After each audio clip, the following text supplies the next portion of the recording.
মাগরিবের পরে কারো সঙ্গে কথা না বলে এই দোয়াটি 7 বার পরে আল্লাহ তাআলার কাছে যা চাইবেন আল্লাহ আপনাকে তাই দান করবে।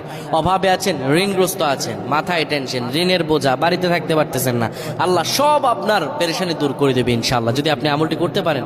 আমল মানুষের জীবন বদলিয়ে দেয়, আমল মানুষের জীবনকে পরিবর্তন করে দেয়। আল্লাহ তাআলা আপনার সব দোয়া কবুল করে নেবেন ইনশাআল্লাহ।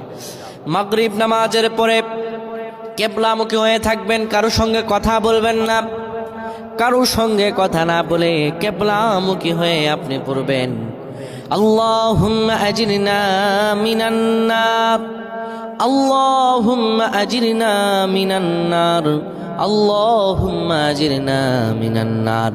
যদি এটি আপনি মাগরিব নামাজের পরে কারো সঙ্গে কথা না বলে পড়ে 7 বার পরে দুটি হাত তুলে আল্লাহর কাছে দোয়া করেন, আল্লাহ জাহান্নামের আগুন থেকেও বাঁচাবেন এবং আল্লাহ আপনার সব দোয়াগুলো কবুল আর মঞ্জুর করে নেবেন। আল্লাহুম্মা আমিন।